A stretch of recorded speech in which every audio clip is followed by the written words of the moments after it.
Les imagitateurs vous souhaitent la bienvenue au pays de Jenny.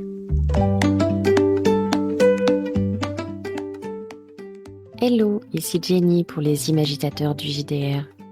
On retrouve ce petit temps d'interview, ou plutôt de discussion, avec des invités de qualité. On reçoit ici des personnes qui ont, elles aussi, imagité à leur façon le jeu de rôle classique. Allez, on embarque. Bienvenue au pays de Jenny. Salut Pierre. Salut Jenny. On dit Jenny ou Jenny? Oh, comme tu veux. Ah bah c'est toi qui sais, moi je découvre. Jenny, ça fait un peu américain. Jenny, ça fait prétentieux, ça fait génie de lampe. Alors, je sais pas. Est-ce qu'américain, ça fait pas un peu prétentieux aussi? Bah c'est ça. Donc, finalement, Fais comme tu veux. allez, pour le plaisir, on va rester sur Jenny. Ok, allez, c'est parti Jenny. pour Jenny. Un grand merci à toi d'avoir accepté cette invitation. Bah c'est un plaisir. Est-ce que je peux te laisser te présenter un petit peu? Pour l'instant, j'ai juste dit ton prénom, donc toutes les personnes qui sont en train de rejoindre cette vidéo doivent se demander qui tu es. Je m'appelle Pierre Hunsinger, je suis comédien, improvisateur, chanteur, compositeur, plein de choses. On avait une grande blague comme ça avec un ami qui s'appelle Pierre Péchard d'ailleurs, que j'aime beaucoup et avec qui je travaille beaucoup, qui avait aussi comme ça tout plein de titres et on finissait par rajouter jongleur, fabuliste, acrobate, danseur de cabaret. Ok.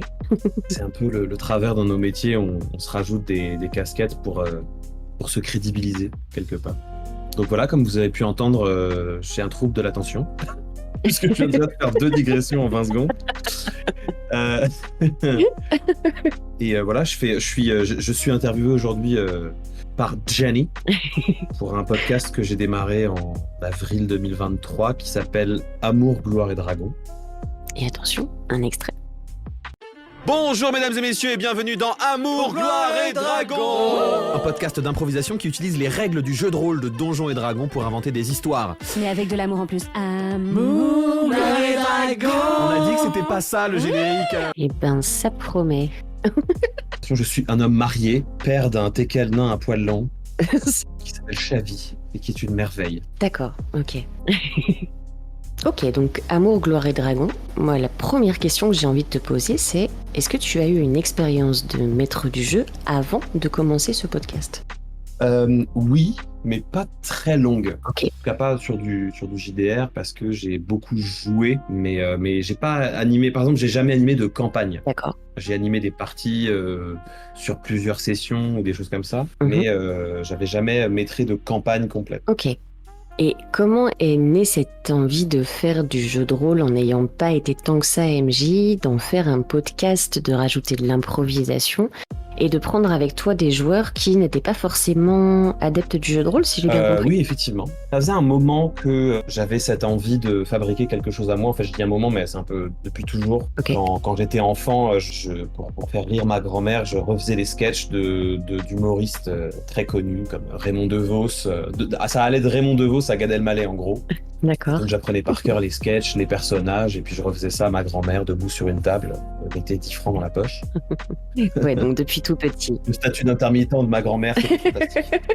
Mais c'est très vite venu l'envie de fabriquer quelque chose à moi, puis j'ai commencé à faire de l'impro, je suis allé à Florent, j'ai fait donc une formation de comédie musicale, une formation de théâtre aussi, une formation d'impro. Ok. À Florent, j'ai écrit des spectacles, j'ai fait une année dans une classe qui s'appelle la classe libre comédie musicale, qui est un cours gratuit sur concours avec des gens formidables. Et on s'est lancé dans une aventure où on a écrit, monté, mis en scène, composé un spectacle de comédie musicale en 3 semaines. Oh, waouh.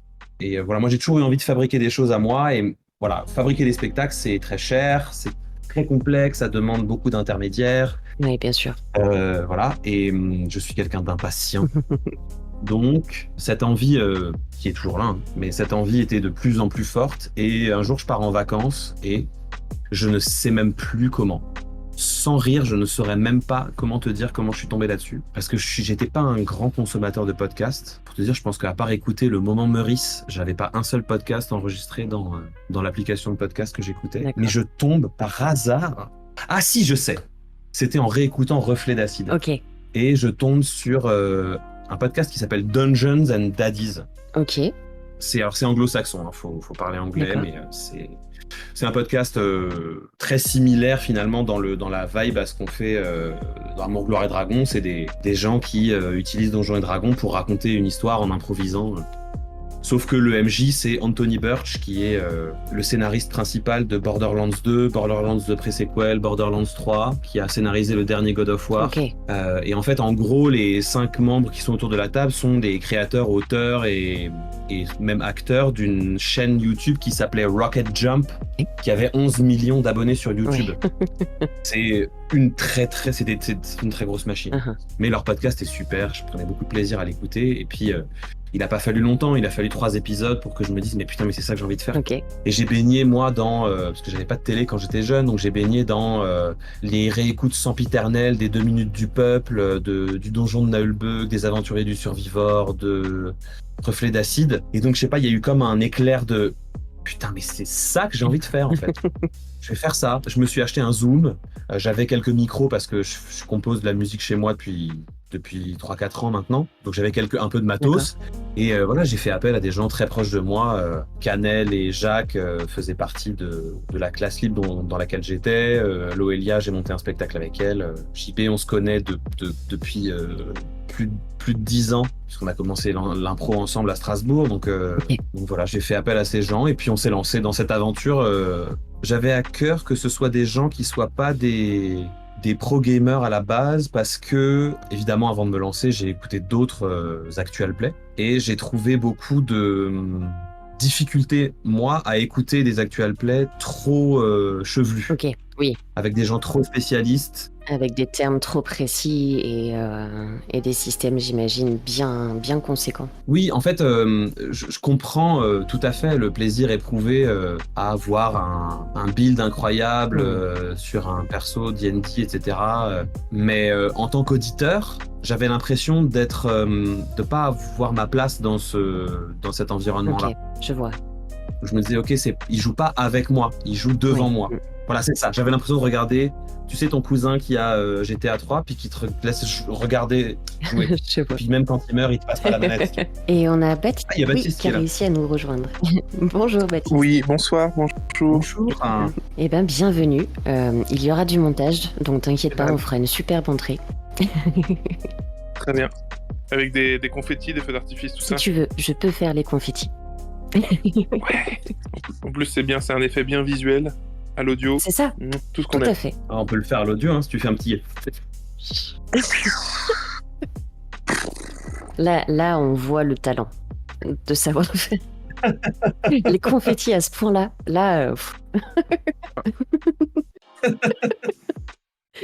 Parfait. Donc toi, Baptiste, tu es l'un des joueurs.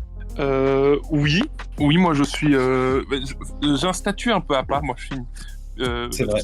Je suis PNJ à la slash un peu joueur slash régisseur de l'ombre pour Pierre quand il faut trouver des informations très rapidement. Ok. Voilà. Pour le moment, j'ai un peu ce petit statut à part qui me convient bien parce que et je joue et j'aide Pierre parce que à la base, moi, Amour, Gloire et Dragon, je l'ai écouté en tant que compagnon de joueuse, parce que Jeanne Chartier, qui est dans le podcast, est ma compagne. Ok. Et donc j'écoutais un petit peu. Et puis je m'amusais bien. Puis quand Pierre il m'a demandé de venir faire un personnage pour un petit one-shot une fois, bah ça a continué. Puis du coup, j'aime bien ce rôle et je file un coup de main à ce que le podcast s'améliore parce que je l'aime beaucoup, et j'y participe, et je joue, et voilà quoi. Ok. Et toi, tu avais une expérience de joueur avant de te lancer dans le podcast, en jeu de rôle, ou pas du tout? Oui, moi je l'ai fait un peu...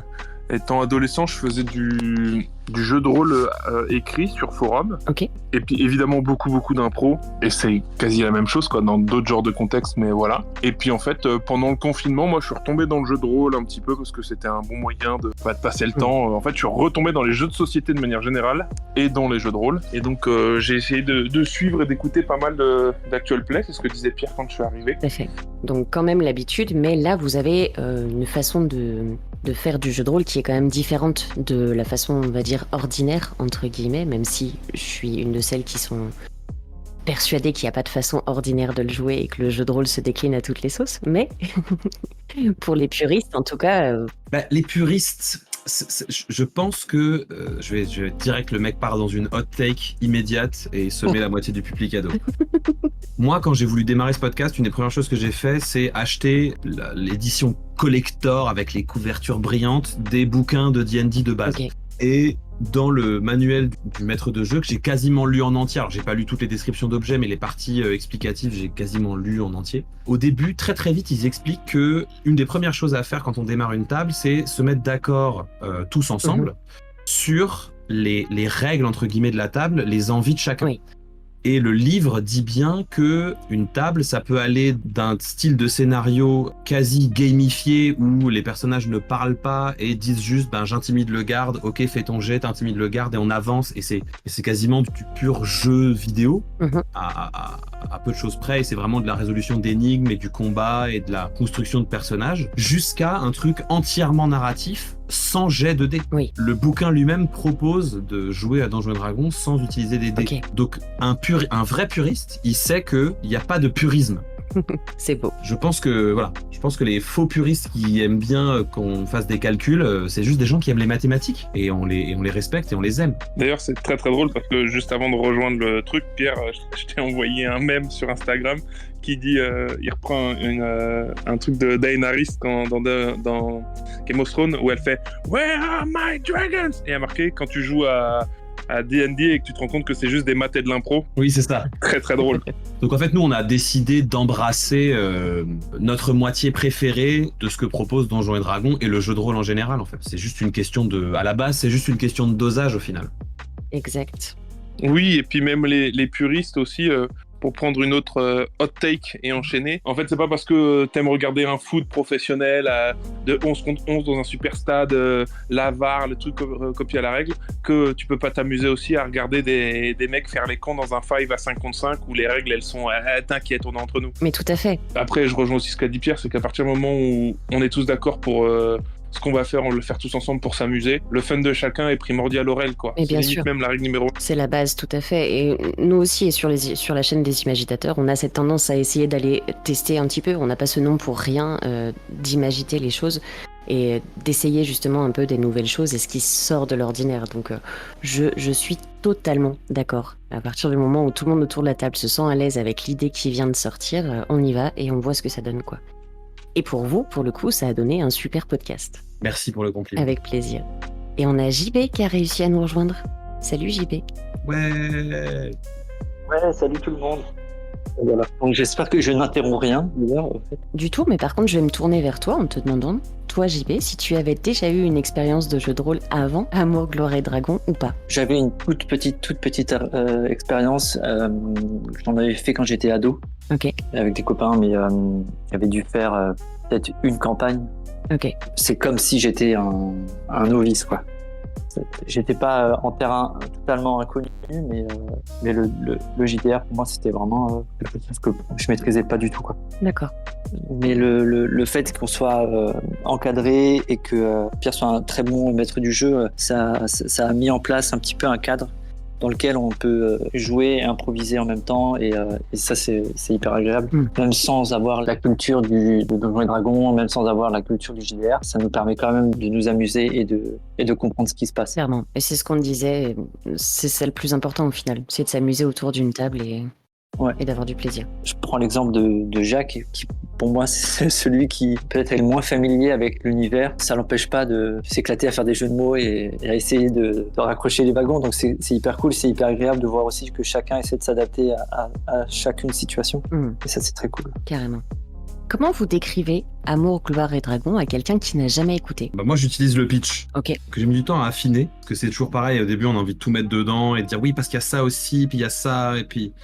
Donc moi je dis vraiment, c'est un podcast d'improvisation qui utilise les règles de Donjons & Dragons pour raconter une histoire, ou des histoires. Parce que je pense qu'au final, quand on enlève plein de détails qui font sans doute le plaisir de ce qu'on écoute, à quelqu'un qui sait pas du tout ce qu'on fait, je pense que c'est le plus important. La plus grosse chose à savoir sur nous, c'est qu'on fait de l'impro, on joue à Donjons & Dragons et le tout sonne comme une saga audio avec évidemment plein d'autres choses. Mais voilà, moi en général, je m'arrête à ça et je réponds aux questions. S'il y en a. Je crois que la dernière chose que je fais, c'est de parler de Donjons & Dragons, justement.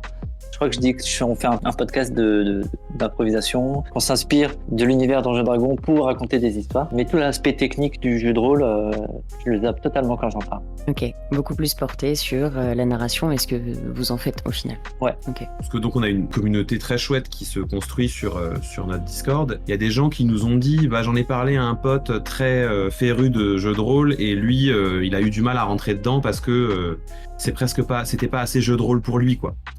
C'est vrai que ça fait partie quand même de la ligne éditoriale du podcast de dire, je crois que je le dis d'ailleurs dès le premier épisode, c'est pas un podcast fait par des spécialistes et pour des spécialistes du jeu de rôle. Ouais. Parce que justement, moi, je crois fort à ce que le jeu de rôle peut faire aux gens, ce que ça peut être positif dans une vie et ce que ça peut faire de bien. Totalement. Et donc, je crois que la politique que j'avais dans la tête, c'était il faut absolument pas que ce soit rébarbatif et que ça donne une image aux gens du jeu de rôle qui les incite presque à rejeter la chose en disant « Ah non, j'ai essayé, mais j'ai rien compris. » Et je pense qu'un des plus beaux compliments qu'on nous fait finalement assez régulièrement sur Instagram et dans des commentaires, c'est « Oh là là, merci, grâce à vous, j'ai pu mettre ma cousine, ma mère, ma tante, mon chéri, mon pépé, mon fils au jeu de rôle, quoi. » Ok, oui, c'est clair. Le plus beau compliment qu'on puisse avoir, je pense. En tout cas, quand on a cet intérêt-là, clairement.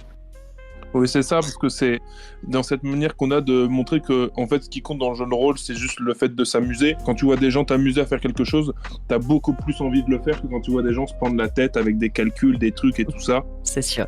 Là, il n'y a pas longtemps, avec Pierre, on a fait une petite partie avec notre communauté très rapidement, que ça s'est fait vraiment une après-midi. Il y a vraiment eu ce truc où ça s'est pas pris la tête. Les personnages ont été faits en 10 minutes avec ChatGPT. On a pris les trucs, on les a envoyés, et puis on s'appelait même pas par le nom des personnages, on s'appelait par nos noms sur Discord, et puis on a joué, quoi. Ok. On joue, on s'amuse, parce que ce soit dans l'improvisation, dans le théâtre de manière générale, ou dans le jeu de rôle, le mot principal c'est jeu, quoi. Mais oui, tout à fait. On joue la comédie, on joue à un jeu, on est là pour jouer, s'amuser et partager le plaisir qu'on a à jouer avec les gens qui nous écoutent. Chacun fait ce qu'il aime, effectivement. Il y a des personnes qui adorent ces règles très compliquées, qui adorent les battle maps, qui adorent faire du jeu de rôle de cette façon-là. Et en tout cas, moi personnellement, je trouve que quand il y a une grosse dose d'impro que nous on rajoute aussi en général dans nos parties, ça a un effet effervescent sur le cerveau. Ah, bien sûr. J'ai jamais autant ressenti de choses pendant une partie que quand je démarre la partie en n'ayant aucune idée de ce qu'on va faire. Je trouve que le cerveau est dans un état où il est obligé d'aller chercher toutes ses capacités, d'aller chercher tout son imaginaire et pour moi en tout cas c'est là où c'est vraiment le meilleur, quoi. Moi, si tu veux, dans la vraie vie, je suis ce qu'on appelle un hardcore gamer. Les jeux vidéo, je les finis à 100%. Je vais tout chercher. Okay. Quand je joue à des jeux de société, on joue à la partie, on respecte les règles, on fait comme il faut, il y a un challenge. Et moi, les actual plays que j'écoute, moi, je suis très fan, par exemple, de La Bonne Auberge, où on suit les règles, on fait son truc. Donc, moi, je suis vraiment dans ce truc de on respecte les règles, on joue comme il faut et on voit jusqu'où on peut aller. Okay. Et alors qu'en impro, pas du tout. Dans l'impro, quand je fais de l'impro, c'est n'importe quoi peut se passer et tout ça, et on y va. Et dans Amour, Gloire et Dragon, j'ai vraiment réussi à mettre mon état d'esprit d'improvisateur dans la partie de jeu de rôle. Mais il y a des moments, des fois, dans le podcast où des décisions sont prises qui sont contre-productives et tout ça, et qui me feraient... C'est faux, monsieur. Donc, en fait, moi, j'opposerais même pas les règles et la partie impro dans le JDR. Parce que un des trucs auxquels je crois le plus, c'est cette phrase qu'on prête à André Gide, l'art naît de contraintes, vit de lutte et meurt de liberté. On dit souvent en impro que la catégorie la plus difficile à faire, c'est impro sans thème ni caucus. Okay. C'est-à-dire tu te mets sur scène et tu joues sans thème ni caucus. Même quand c'est le cas, même quand ça arrive, il y a toujours quelque chose de ce qui s'est passé dans la journée, dans l'après-midi, dans la soirée, dans le public, qui finit par venir. L'inspiration depuis rien du tout, c'est pas possible, hein, c'est physiquement impossible. Et justement, ce choix de Donjons et Dragons, c'était ça aussi, c'était de dire, Donjons et Dragons, c'est le jeu le plus populaire, le plus complet, qui a le plus de règles, le plus d'univers chiadés, le plus de gens qui y ont joué. Oui. Et donc, il y a un commun, et l'impro, ça joue sur ce commun. On joue sur l'imaginaire collectif. Donc, c'est ça qui est chouette, c'est que on part pas non plus dans tous les sens. Non, clairement. Il y a quand même des jets de dés, il y a quand même un peu des règles, il y a quand même des classes, des personnages, des sorts, etc. Parce que si on avait droit à tout, s'il n'y avait pas de limite physique aux choses, je pense qu'on serait moins inspiré aussi. Oui. Et puis on s'entendrait pas. Chacun voudrait un petit peu tirer la couverture vers soi et il n'y aurait pas de sens commun. Tu vois ce que je veux dire? C'est un peu le. Ouais, donc ce serait pas un jeu en fait. Oui, serait, voilà. On se met autour d'une table et on raconte un truc. Ouais. Oui, et chacun raconterait sa propre histoire en fait, finalement. Mais ce qui est chouette, c'est que malgré ce qu'on pense, Donjons et Dragons, c'est quand même très accessible. C'est-à-dire que c'est devenu tellement connu, c'est tellement de la culture générale qu'aujourd'hui, n'importe qui peut faire une partie de jeu de rôle. Quand moi je discute avec des gens du podcast, ce qu'ils trouvent chouette, c'est justement le fait qu'on soit des novices totales. On s'identifie vachement plus à nous et à se dire ah ouais, mais moi ça m'intéresse vachement parce qu'effectivement c'est un truc qui me parle, mais en même temps j'ai jamais osé parce que je pensais que c'était trop compliqué. Et oui. Et le fait de leur dire t'as juste 2-3 trucs à savoir et après tu peux te balader comme t'as envie, ça leur donne tout de suite vachement plus envie et c'est beaucoup plus attirant, quoi. Bien sûr, et c'est un fait réel hein, sur la communauté des rôlistes avec énormément de personnes qui ont envie d'essayer mais qui n'osent pas se lancer parce que justement ça a un aspect de loin assez fermé. Ouais. Bon, de moins en moins. Ah oui, c'est. Quand même, ça reste des niches et les gens qui aimeraient se lancer n'osent pas trop venir taper à la porte. Parce qu'il faut bien quelqu'un qui puisse nous lancer dans le JDR. On peut pas se lancer, c'est quand même rare de pouvoir se lancer tout seul avec 2-3 amis à qui ça plaît. C'est pas très courant, donc suivant où on habite, trouver ça dans le fin fond d'un village, bon courage. Moi j'ai une théorie sur pourquoi c'est aussi intimidant. Ok. Et pourquoi par endroits c'est peut-être maintenu intimidant, c'est que ça a été tellement ostracisé pendant longtemps le jeu de rôle, jusqu'à être diabolisé à certaines époques, Clairement. que les gens qui jouent au jeu de rôle, c'était leur truc quoi. C'était leur truc, ils le faisaient à fond. Oui. C'était difficile et c'était du coup hyper gratifiant. Oui. Aujourd'hui que c'est plus populaire et plus simple, il y a aussi quelque chose de, je pense qu'il y a même une partie des corps fans de JDR et je les comprends, qui veulent que ça reste, qui se disent mais les gars c'est pas ça le jeu de rôle en fait. Le jeu de rôle c'est dur, il faut respecter les règles et tout, alors que nous on joue mal et on s'amuse quand même. Et c'est ça qui est... C'est vraiment des enfants avec un ballon quoi en fait. On joue mal mais on s'amuse quand même.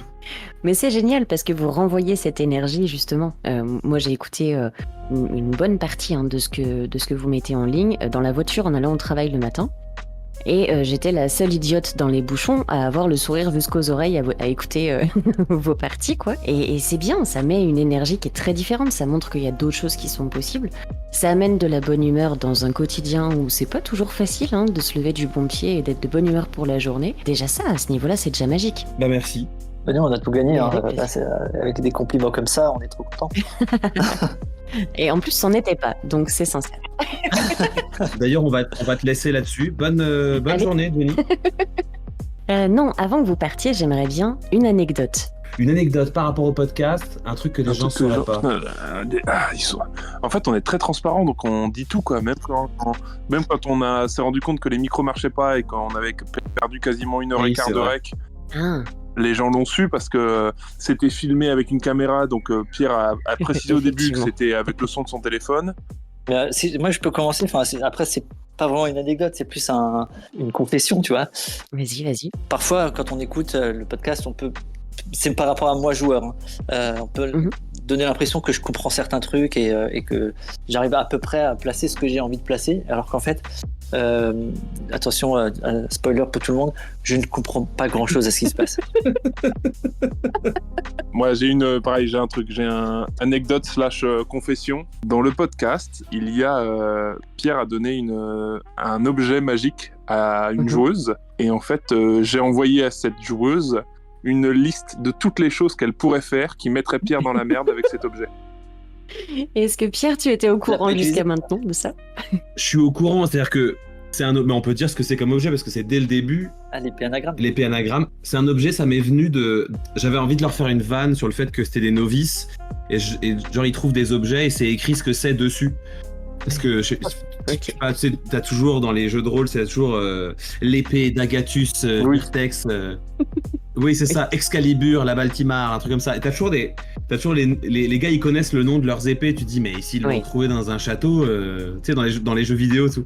Donc dans ma tête, je me dis toujours, c'est drôle si tu t'imagines dans la vraie vie. En fait, il y a un mec qui s'est fait chier à graver sur le pommeau du machin le nom de l'objet.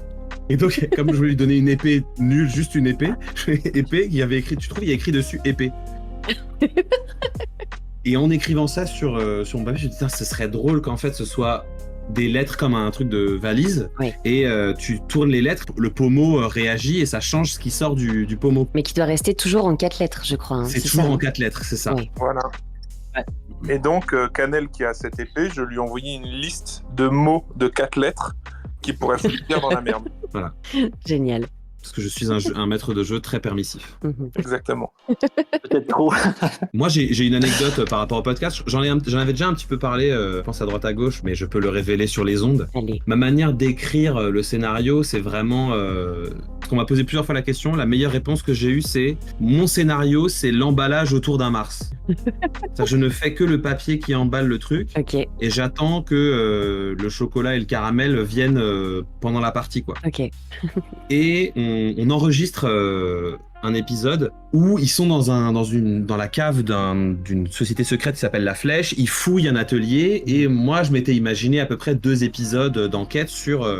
Enfin en tout cas que l'enregistrement complet serait occupé par cette enquête. Ok. Et en fait, ils passent à travers ce truc en mode ouais bon la trouvé, hop là, hop tac, tout tic tac, hop tac, et c'était réglé en un épisode. Ok. Donc en la moitié d'un enregistrement. Et en fait, tout ce qui a suivi, c'est entièrement inventé. Sur D'accord. le moment. Sur le moment, ok. Il n'y a aucun personnage qui était écrit sur un bout de papier, j'avais pas prévu grand chose de ce qui allait se passer, et donc et c'est quand même un arc qui a fini par impacter toute la série de façon durable. Excellent. Mais c'est aussi ça, le côté magique de l'improvisation, c'est que en fait, qui vient dans la situation, c'est souvent plus intéressant que ce qu'on aurait pu écrire à distance. Oui. Et c'est pour ça que moi, en tout cas, c'est pour ça que je suis aussi permissif.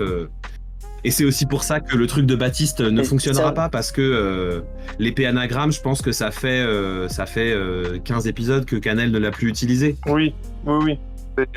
Mais d'ailleurs, Pierre, c'est à ce moment-là où effectivement t'as laissé tomber ton ordi et t'as tes tablettes à côté de toi et t'as commencé J'ai fermé à l'écran tout de avoir. MJ, j'ai assumé Ouais, ouais. complètement. Et pour le coup, full impro, quoi. Parce qu'au départ, pour les tout premiers épisodes, c'est vrai qu'il avait toute la trame, voilà, tout était préparé et tout ça. Et puis au bout d'un certain temps, effectivement, je pense que c'était à partir de ce moment-là dont il a parlé, il a complètement enlevé tous ses Déjà, il outils. y a un quoi. personnage qui a pris des décisions, à certains moments, je spoilerai pas, mais qui a pris des décisions qui lui ont coûté cher. C'était pas écrit. Oui, c'est sûr que là... Mais je peux quand même dire de quelle partie du scénario c'est. C'est toute une partie où la seule chose que j'avais imaginé, c'était le nom de l'endroit où il devait aller. Ok. Ça m'avait fait rire. C'est d'ailleurs un hommage à Reflet d'Acide, parce que dans Reflet d'Acide, ils doivent traverser plein d'endroits, et puis c'est la forêt des glaires tièdes, la grotte de l'herpès écorché, le machin, enfin c'est que des noms comme ça. Exact. Et donc je m'étais amusé à inventer des noms de lieux à la con comme ça, et il y en a un, c'était la forêt aux eaux. Oui. En fait, c'était que des trucs à double sens, mais la forêt aux eaux, AULX. Mhm. Oui. Et donc c'est de la forêt avec de l'ail. Et c'est la seule chose que j'avais écrite. Et donc ça m'est juste dit, la forêt, de l'ail. Allez, des chasseurs de vampires, pourquoi pas. Alors que derrière, la part de vampires dans notre histoire a pris une place prépondérante. Oui, carrément. Carrément. Mais tout ça, j'y aurais jamais pensé si... Enfin, j'en sais rien, mais peut-être que si. Mais en tout cas, c'était pas prévu, Oui. quoi. Et c'est là la magie aussi de ce loisir. Ouais. J'ai eu cette sensation souvent avant de vouloir préparer des parties et d'un seul coup me dire mais non mais les joueurs ils partent complètement autre part. Et ben tant mieux, on y va quoi. Et on laisse tomber tout ça et on s'éclate. La chose qui n'était pas prévue et qui prend une ampleur exceptionnelle, c'est mon personnage en fait. C'est parti d'une blague de l'épisode 1, de dire que parce que la voix que prend Pierre fait que le personnage a l'air un peu mou, du coup on l'appelle le Docteur Mou, mais on lui rajoute un H, et puis Pierre, grand fan de Docteur Who, du coup fait un jeu de mots avec ça. En fait, tout est parti de cette blague-là de l'épisode 1. Aujourd'hui, en fait, sans cette blague de l'épisode 1, moi je fais pas mon apparition dans l'épisode 10 et j'ai pas le rôle que j'ai maintenant dans le podcast, quoi. C'est vraiment... En fait, c'est ça que je trouve génial avec Amour, Gloire, Dragon dans cette manière de le construire. C'est qu'on est que dans Louis. Allez, c'est Vas-y, parti. ça existe, Ouais. tu veux ça? Ça existe. Ouais. Voilà, et on en a, mais on en a pléthore. Tu de veux exemples redécrire comme ça. Amour, Gloire et Dragon à des gens. C'est un podcast de gens qui jouent mal à du jeu de rôle, qui s'amusent quand même et qui ne prévoient rien.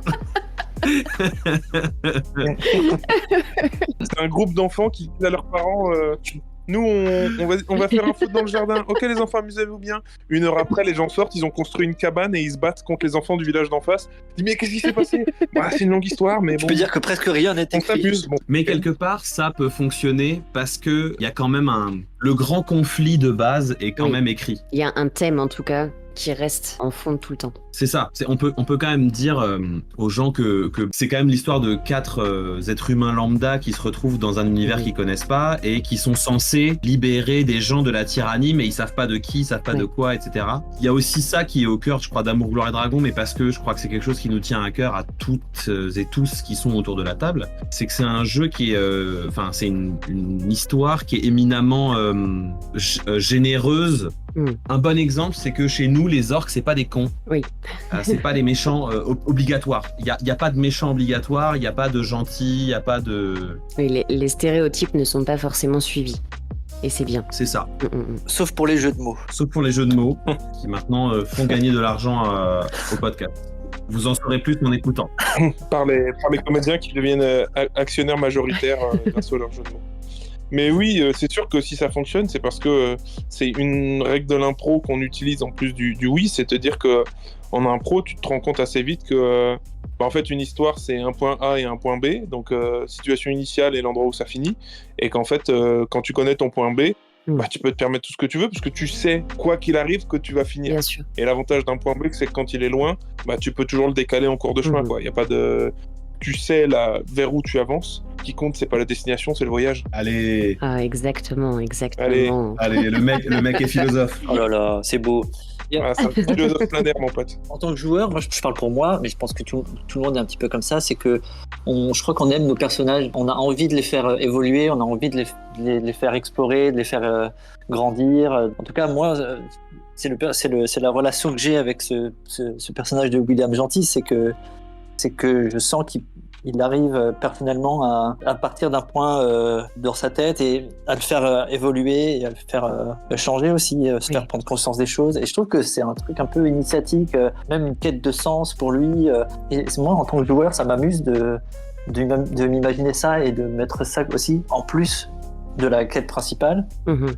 Oui, complètement. Et je trouve ça chouette, d'avoir cet attachement pour ce personnage. Et puis vos personnages sont tous hauts en couleur. Je veux dire, dès le premier épisode, ils ont tous des traits de caractère bien précis, ce qui fait qu'on s'attache très très vite à vos personnages. On a vraiment envie de savoir ce qui leur arrive, et ça en quelques épisodes.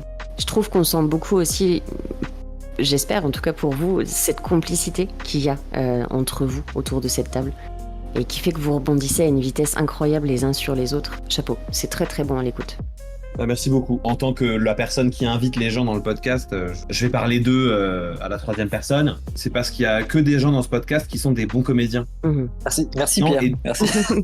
Et donc il y a forcément une recherche on cherche à se costumer en fait. Oui. Et c'est assez amusant parce que finalement, comme souvent en impro, le costume et le comédien sont fondus l'un dans l'autre. Mais il y a quand même, je le vois, il y a ce plaisir à composer et à faire des scènes. Et c'est là aussi où je pense c'est une vraie différence avec une majorité des actual plays sur le marché, c'est que nous on est vraiment à la recherche de la petite scène. Oui, et puis souvent les gens décrivent le jeu de rôle en disant en fait il y a 4 joueurs qui vont jouer leur personnage et le MJ qui va jouer tous les autres. Et cette règle, elle s'applique pas forcément dans Amour, Gloire et Dragon, parce que, alors évidemment, c'est Pierre qui va s'occuper de jouer tous les protagonistes, antagonistes principaux qu'on va rencontrer. Les ambiances, les personnages qui sont juste là pour être là, les vrais PNJ d'à côté, on se les partage entre nous et il y a un vrai truc et c'est là où on rejoint les sagas MP3 de l'époque, c'est que petite voix rigolote, les petits personnages à côté, que Pierre peut pas tout jouer en même temps, et nous on se les prend et on s'amuse et là aussi où la capacité d'improvisateur elle prend le pas, c'est qu'on est capable d'alterner entre le personnage principal qu'on joue et 2 glandus qui sont à côté, qui sont juste là pour faire rire, qui ont des voix un peu drôles et puis voilà quoi. Oui, effectivement, c'est un vrai travail de groupe au final. Ça fait briller des gens. Enfin, je veux dire, on peut quand même faire un gros big up à Jeanne qui a quand même un talent absolument hallucinant pour créer des personnages absolument inutiles et absolument inoubliables. Elle a quand même à son actif un petit bout de mousse. Parce que moi, je dis juste, tu marches au-dessus d'un trou et il y a de la mousse dans le fond du trou et elle fait la mousse qui parle. Je pense à ça depuis 5 bonnes minutes. Vraiment, j'étais en train de penser à la mousse. T'es sur un bateau pirate, il y a un capitaine pirate, hop, il y a un perroquet, puis il dit il est où machin, puis ce perroquet s'appelle Christophe Mahé, et puis voilà, et ça ne sert à rien, et ça ne servira jamais à rien dans l'histoire, et... Eh ben, en fait, ça ne servira à rien. Si, il y a de la mousse qui a servi à quelque chose, Oui, Non, mais- on se tait. Je dis rien, je dis, il y a de la mousse qui a servi à quelque chose. Oui, il faut pas dire. Et voilà, c'est aussi, en fait, c'est ça Oui. le nerf de ce podcast, quoi. C'est la mousse qui a été créée épisode 8, je sais plus, épisode 8, elle a un impact plus tard. Et il y a des choses qui arrivent parce qu'elles sont là et qu'elles existent. On passe notre temps à faire des fusils de Tchekhov inversés. C'est-à-dire que, comme on a créé des trucs épisode 6, et ben il est là et du coup il y a d'un moyen ou un autre il va avoir de l'importance épisode 24 et notre imaginaire d'improvisateur et l'imaginaire collectif qu'on crée tous ensemble, bah, comme ça a été créé, c'est dans un coin de notre tête et quand il faut réfléchir vite à une solution, et bah poum, ça revient et ça ressort, quoi. Mais ça c'est un peu la base du jeu de rôle, je trouve. Le fusil de Tchekhov inversé, c'est vraiment, s'il y a un conseil à donner aux MJ qui nous écoutent, c'est le fusil de Tchekhov inversé. Laissez vos joueurs faire des trucs. Laissez-les faire des trucs. Moi, je vois beaucoup trop. Ça, c'est un vrai truc. Si on parle de jeu de rôle, et je m'étais dit, est-ce que si on me demande s'il y a un truc sur le jeu de rôle que je veux dire aujourd'hui, faut que je dise un truc parce que je suis évidemment abonné à plein de groupes sur Facebook à propos de jeux de rôle. Ok. Et il y a un truc qui m'irrite de plus en plus, au point que je me désabonne de groupes entiers, c'est des posts de MJ vénères qui disent ouais, comment t'empêches ton joueur de faire ça parce que machin. Tu lis à l'intérieur du truc, la moitié du temps c'est un joueur qui est venu voir son MJ en mode en fait si j'utilise cette règle et cette règle, et ben ça fait ça et mon perso il a une classe d'armure de 25. Laisse-le tranquille. Il s'est fait chier. Le gars il a passé du temps, il s'est amusé à faire un perso qui est intouchable. Vas-y, laisse-le faire. La toute puissance du MJ, oui. Non mais et puis alors t'arrives pas à le toucher. Et je veux dire, dans le pire des cas, moi c'est ce que j'ai suggéré à ce gars-là. Je dis, dans le pire des cas, le mec vraiment, c'est parce que le gars dit ouais mais c'est pas juste, il a une classe d'armure de 20, je crois il est au niveau de 3, il a une classe d'armure de 23. Tous ses camarades ils sont à 12-13. Il dit donc si je fais des ennemis qui le touchent, il défonce tout le monde ou l'inverse. Je dis je veux dire, au pire des cas, dans le pire du pire des cas, ce gars-là il va bien se retrouver dans une situation, il va être obligé d'aider ses camarades. Ou alors quoi, tout le monde va mourir et pas lui.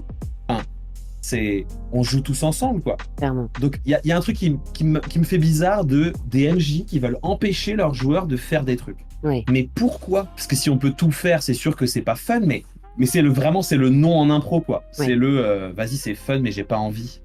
Parce que ça vient pas de moi. Exact. Et moi, je dis la meilleure arme du MJ, c'est le fusil de Tchekhov inversé. Laissez vos joueurs prendre des décisions. Laissez vos joueurs magiciens prendre des armes dans une armurerie, se recouvrir d'épées, laissez-les faire. Laissez-les faire. Vous serez la conséquence de ça. Et la conséquence d'avoir autorisé un joueur à prendre une décision, c'est beaucoup plus amusant, beaucoup plus fort en termes d'investissement et d'immersion. C'est beaucoup plus intéressant que non, tu peux pas faire ça. Mais pourquoi ? Parce que non. Parce que ça ne va pas dans le scénar que j'avais prévu, quoi. Et pour revenir, peut-être que on est allé vite dessus et peut-être que les gens ne savent pas ce que c'est, mais en gros, un fusil de Tchekhov, c'est un truc de narration qui dit que si tu veux construire une histoire et qu'à un moment donné, il y a un personnage qui en tue un autre, il faut pas que l'arme, elle apparaisse d'un coup, et il faut nous donner des indices que ça va arriver dans les actes d'avant. Et donc la règle du fusil de Tchekhov, c'est, dans une pièce d'Anton Tchekhov, s'il y a un fusil accroché au mur à l'acte 1, quelqu'un va se faire tuer avec à l'acte 2. Oui. Et en fait, en improvisation, le fusil de Tchekhov inversé, c'est, si tu crées quelconque chose à l'acte 1, il va falloir que tu t'en serves à l'acte 2. Oui. Voilà, c'est le principe inversé de, quand on raconte des histoires, on écrit dans ce sens-là. En impro, comme c'est l'inverse et qu'on connaît pas la fin au moment où on le fait, pour pas que ce soit anecdotique, faut qu'on l'utilise dans la construction pour la suite de l'impro, quoi. Voilà, c'est les termes un peu techniques, mais voilà, il y en a souvent, ils aiment. Et en tout cas, s'ils sont expliqués comme tu as la délicatesse de le faire, effectivement, ça passe pour tout le monde. Et c'est parfait. C'est la fameuse règle, ça va faire très Lao Tzu a dit, mais si tout le monde s'amuse autour de la table, le MJ l'a gagné. Exact. Si tu as un mec qui s'emmerde... Là, c'est qu'il y a un souci, ouais.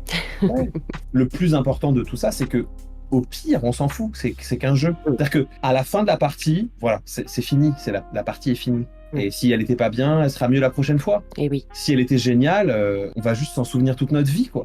Moi, il m'est arrivé des trucs, jeux de rôle, quand j'étais joueur à l'époque, je m'en souviendrai toute ma vie. C'est comme si ça m'était arrivé à moi, et des souvenirs qu'on a construits à ce moment-là, ils sont éternels. Oui. Il faut aller vers ça, il faut se dire, je joue au jeu de rôle pour ça, et pour faire passer le temps de la meilleure des manières, mais pas pour empêcher des gens de s'amuser, et pour casser le fun et pour... Bien sûr. L'avantage qu'on a, nous, c'est que on fait ça pour un public, on fait pas ça pour nous personnellement, pour s'amuser, pour combler un ennui ou pour nourrir une passion. On le fait pour un public, que ça c'est vachement C'est gratifiant, oui. inspirant et ça motive vachement aussi. Et quitte à être dans les phrases toutes faites de la vie mais qui marchent très bien, la liberté de chacun s'arrête tout comme celle des autres, c'est-à-dire que tant que le fun, chacun est capable de faire ce qu'il veut, tant que ça n'empiète pas sur le fun des autres. Sûr. C'est ça où pour moi le MJ, l'importance du MJ pour moi, il est là son vrai rôle. Le vrai rôle du MJ, c'est s'assurer que tout le monde s'amuse au même niveau et que le fun de quelqu'un n'empiète pas sur le fun des autres. Oui. Son vrai positionnement, hein, en plus d'amener le cadre et l'histoire, il est là. Exact. Et même le fun du MJ. Hein. Moi, je milite pour que des MJ s'amusent. Si tu souffres en tant que MJ, arrête. Oui, clairement. Le MJ doit être communiste, quoi. Non, mais je veux dire, mais je crois que c'est pour ça, et c'est l'importance de la communication, c'est que quand tu démarres, et on en revient à ce que je disais au début, quand c'est écrit dans le bouquin, la première chose qui doit être faite au moment où on s'envoie un message pour se dire « Hey mec, je fais une table de JDR, est-ce que ça t'intéresse ?» Et c'est d'ailleurs ce que j'avais fait en vous contactant tous, et tous les gens qu'on invite. Alors ceux qui connaissent un peu le JDR, on leur explique un peu comment en des termes de JDR, et ceux qui connaissent pas, je leur explique. Je leur dis voilà ce qu'on fait, voilà comment on le fait, voilà le délire.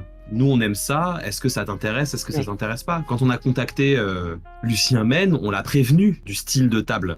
Il savait, il n'était pas surpris et il s'est amusé à la hauteur de ce qu'il savait de ce qu'on l'avait prévenu. De nous, on joue à Donjons et Dragons de façon très light avec les règles.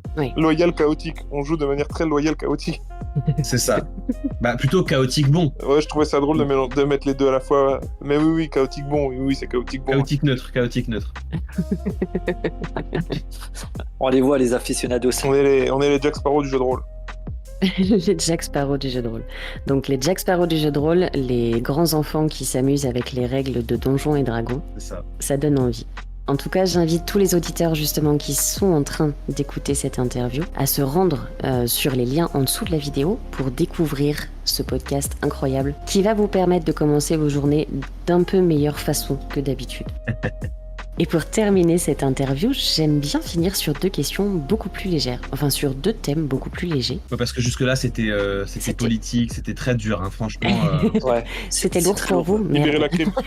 6 mois de préparation pour cette interview. Il y a 7 communicants qui ont été virés dans le process. 2 fact-checkers qui ont été engagés. C'est ça. J'ai un message de l'ARCOM. Ça y est. C'était la dernière interview. C'était la dernière, Jenny. Voilà, c'est finito. Tout ça de la faute de Bolloré. La rançon du succès. Oh putain, ça doit être dur de faire une partie avec vous. Ouais, on te laisse poser ta question, pardon. On enregistre pendant on est 8 heures. parti en riff, hein. c'est catastrophique. C'est génial. Si vous étiez une créature fantastique sans aucune limite, qui vous seriez tous les 3? Une créature fantastique sans limite. Je l'ai dit très vite pour que vous m'entendiez. Ça fait un peu prétentieux, mais parce que je vais expliquer après. Les dragons de cuivre sont des dragons qui aiment les blagues, en fait, qui aiment l'humour, qui aiment le contact avec les gens. Ok. Quand on suit un peu le lore des dragons différents, c'est des dragons qui mettent leur intelligence au service du fun et du contact et tout ça. Et je trouve que c'est une des créatures les plus puissantes du jeu, dont le kiff est de faire des blagues. Ses trésors, c'est avoir des bardes. Il trouve un barde qui chante des belles chansons, puis il se le garde pour lui, il le paye. Enfin, il y a un côté très drôle là-dedans. Okay. Et du coup, moi, j'aime beaucoup ça. Donc, je vais dire un jeune dragon de cuivre. Voilà. D'accord, ok. Moi, je vais répondre Céline Dion. Non, mais en vrai, pour moi, s'il y a un représentant existant sur la planète Terre des elfes, c'est Céline Dion. Elle est pas tout à fait humaine. C'est vrai. C'est vrai qu'on l'a donnée pour morte il y a 2 ans et maintenant, elle revient, quoi. Je pense pas qu'elle revienne totalement. Non, mais au-delà de sa performance d'hier soir, qui est à la frontière du miracle, même si bien sûr il faut toujours remettre dans le contexte de se dire, ouais, mais elle est dopée. c'est quand même la personne malade la plus riche et la mieux soignée du monde, hein, bien sûr. Elle et le pape, à mon avis, je pense qu'ils ont le même traitement et le même médecin. Et le pape chante un peu moins bien quand même, je trouve. On n'en sait rien. Mais alors, par contre, le Big Bisou, c'est un carton en soirée, d'accord? c'est surtout c'est lui qui double Peppa Pig. Ça c'est Papa Pig. Voilà, c'est comment sont construits les personnages dans Amour, Gloire et Dragon. Je trouve que Céline Dion, elle a le plus humain des super pouvoirs, tu sais. C'est juste une entertaineuse absolue. Parce que j'ai beaucoup réfléchi à cette personne parce que c'est quand même. Non mais ouais, parce qu'il y a quelque chose qui m'a toujours fasciné chez elle de. Parce que j'ai du temps libre et un cerveau malade. Non mais attends, mais c'est une des meilleures, faut le dire, c'est une des meilleures chanteuses du monde. Je veux dire, à son prime, la voix la plus incroyable, la plus physiquement incroyable, c'est. J'aurais dit Maria Carey, hein. Son prime, c'est en termes de voix. Non, mais il y a quand même un truc. La BO de Titanic, c'est une maquette. C'est la nana, sa maquette, son audition pour un film, c'est la chanson finale qui a été reprise dans le film. Son prime, il est là. Elle dit bon, bah vas-y, je le fais vite fait. Et c'est gardé dans le film. Elle est au-dessus. Et chaque fois qu'elle collabore avec quelqu'un, ça fait un tube. Et puis même si on peut dire ce qu'on veut des tubes, je veux dire, ça reste. Elle est légendaire dans le monde entier. Et en fait, elle a vieilli. On continue à chanter ses chansons, en chantant presque tous les soirs à Carnegie Hall, à un âge quand même. Enfin, je veux dire, moi, il y a des fois où je me dis, vas-y, en fait, je vais me poser là. Laissez-moi tranquille. Alors que j'aime, faire des spectacles. Tu vois ce que je veux dire? Il y a un truc presque mythologique, tu sais, genre on dirait une espèce d'incarnation de Dionysos, tu vois. Tu vois, c'est Dionysos qui s'est incarné pendant un siècle pour niquer des mères, tu vois. Et en fait, je me suis longtemps dit, parce qu'elle a quelque chose de, tu vois, dans ses yeux, tu vois, dans certaines interviews, elle a quelque chose de presque dingue, de presque robotique. Donc il y a eu une phase de ma vie où j'étais là, en fait Céline Dion c'est un robot en fait. Mais en fait je crois pas. Un reptilien, c'est un reptilien. C'est ça. Et en fait, je crois juste qu'elle respire pour voir des gens kiffer et qu'elle ne s'arrêtera pas avant que la vie l'arrête. Et Céline Dion is the new Euterpe. C'est pas la vie que je souhaite. C'est pour ça que je dis ça, parce que en fait, je profite de l'occasion, c'est pour pas, genre, c'est pas la vie que je souhaite, parce que je m'estime suffisamment chanceux pour avoir une vie qui me plaît. Je suis pas satisfait à tout point, mais je veux dire, j'ai des super amis, j'ai une femme que j'aime, un chien adorable, des parents en pleine santé que j'aime. Enfin, je veux dire, je suis entouré de gens que j'aime. J'ai de la chance, j'ai une chance de ouf. Bien sûr. Donc c'est juste genre, si je devais, tu sais, vivre comme ça une autre vie en mode speedrun, putain, j'aimerais bien, tu sais, genre faire kiffer des gens jour après jour, comme un ouf.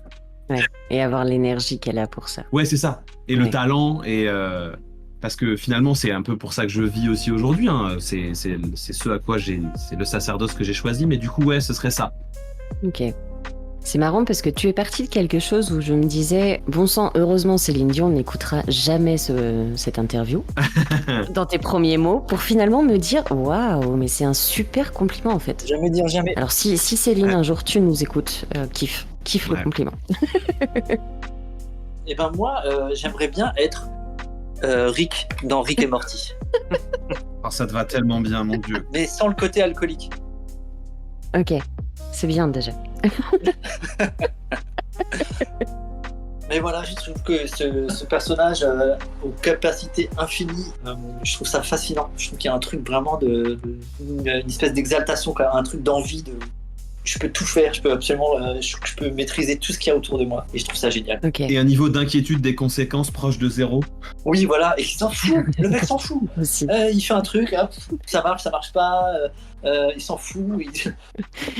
Ok, donc 3 belles créatures, effectivement. Alors, si on résume, c'est quoi? C'est un dragon de cuivre, Céline Dion et Rick. Ouais. C'est un super au trio, début, moi, je trouve. je dis, ça fait un peu, je me la pète de dire un dragon, mais en fait, c'est tellement moins se la péter que Céline Dion et Rick Sanchez. J'avoue. Au final, j'ai été le plus humble des trois. Je regrette. Mais c'était. Non, mais attends, mais c'était pas une créature qui nous définit, c'est une créature qu'on voudrait être. Oui, bien sûr. Non, mais je sais. Voilà, j'ai quand même été le plus humble des trois. Que tu continues d'être en insistant sur ça, c'est ça? Non, mais du coup, je vais passer un dragon de cuivre vénérable, voilà, histoire de remettre un peu le. De remonter le niveau, ok. Ok, ça me va, c'est validé. Et on termine toujours cette interview, donc c'est une petite habitude qu'on a pris, sur le mot de la fin. Donc un mot de la langue française chacun que vous avez envie d'exprimer là tout de suite. Pas forcément le préféré, mais le premier qui vous passe par la tête. Spradaragian. Ah, c'est une ref à Kaamelott, je suis désolé, je pouvais pas m'en empêcher. Je t'en prie. Moi, je vais choisir un mot qui a un lien entre le jeu de rôle, l'improvisation et la vie de tous les jours. Initiative. Ok, super. Eh ben, moi, je vais rester dans l'univers Kaamelott en disant oui. On reconnaît les fans. Oui, Eh ben, un grand merci à tous les trois. avec plaisir. Merci à toi. C'était un vrai bon moment. Je vous invite à suivre Amour, Gloire et Dragon, à suivre aussi les personnes qui participent à Amour, Gloire et Dragon parce qu'ils font autre chose que ça. Et qu'ils ont, je pense, tout un tas de choses à offrir. Ouais, JB, il a une super chaîne de cuisine. Oh, Ouais, vraiment? C'est faux, c'est je cuisine avec de l'huile de moteur, vous allez voir, c'est génial. Je fous dans la merde, puis il faut que je fasse des vidéos maintenant, putain. Au salon du tuning. Oui, c'est ça. JB, c'est l'influenceur numéro 1 du salon du tuning. Eh bien, merci beaucoup. Bonne continuation sur Amour, Gloire et Dragon. Merci à toi. Merci. Bonne continuation à vous personnellement. Merci beaucoup à toi aussi. Merci d'avoir pris ce temps-là. Salut Jenny. Salut. Salut, salut.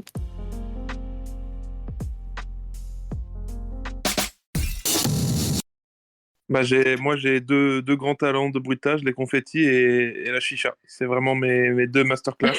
Pour le reste, c'est plus difficile, quoi. Je me réfère aux autres. Ok, tu veux nous offrir la C'est- chicha c'est un- ou... Ouais, c'est ça, il s'est teasé lui-même. Mais c'est son troisième talent, le mec, c'est le self-teasing.